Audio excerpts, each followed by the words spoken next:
اعوذ باللہ من الشیطان الرجیم، پناہ مانگتا ہوں میں اللہ کی شیطان مردود سے۔ بسم اللہ الرحمن الرحیم، شروع اللہ کے نام سے جو بڑا مہربان نہایت رحم والا ہے۔ وَإِذْ أَخَذْنَا مِيثَاقَ بَنِي إِسْرَائِيلَ لَا تَعْبُدُونَ إِلَّا اللَّهَ وَبِالْوَالِدَيْنِ إِحْسَانًا وَذِي الْقُرْبَى وَالْيَتَامَى وَالْمَسَاكِينِ وَقُولُوا لِلنَّاسِ حُسْنًا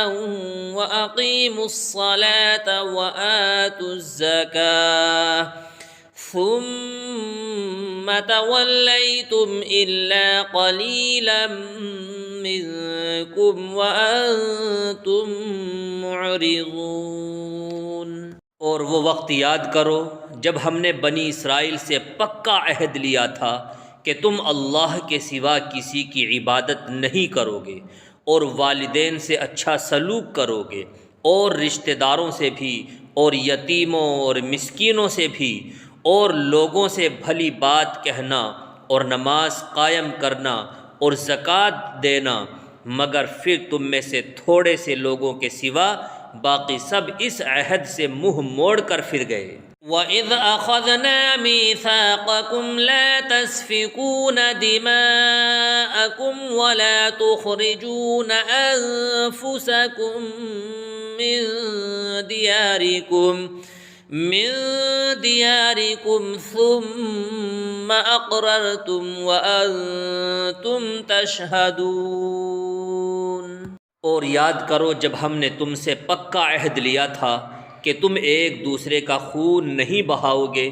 اور اپنے آدمیوں کو اپنے گھروں سے نہیں نکالو گے، پھر تم نے اقرار کیا تھا اور تم خود اس کے گواہ ہو۔ ثم أنتم هؤلاء تقتلون أنفسكم وتخرجون فريقا منكم من ديارهم تظاهرون عليهم بالإثم والعدوان وَإِن يَأْتُوكُمْ أُسَارَىٰ تُفَادُوهُمْ وَهُوَ مُحَرَّمٌ عَلَيْكُمْ إِخْرَاجُهُمْ أَفَتُؤْمِنُونَ بِبَعْضِ الْكِتَابِ وَتَكْفُرُونَ بِبَعْضٍ فَمَا جَزَاءُ مَن يَفْعَلُ ذَلِكَ مِنكُمْ إِلَّا خِزْيٌ فِي الْحَيَاةِ الدُّنْيَا وَيَوْمَ الْقِيَامَةِ يُرَدُّونَ إِلَىٰ أَشَدِّ الْعَذَابِ وَمَا اللَّهُ بِغَافِلٍ عَمَّا تَعْمَلُونَ۔ اس کے بعد آج تم وہی لوگ ہو کہ اپنے ہی آدمیوں کو قتل کرتے ہو، اور اپنے ہی میں سے کچھ لوگوں کو ان کے گھروں سے نکال باہر کرتے ہو، اور ان کے خلاف گناہ اور زیادتی کا ارتکاب کر کے ان کے دشمنوں کی مدد کرتے ہو، اور اگر وہ دشمنوں کے قیدی بن کر تمہارے پاس آ جاتے ہیں تو تم ان کو فدیہ دے کر چھڑا لیتے ہو،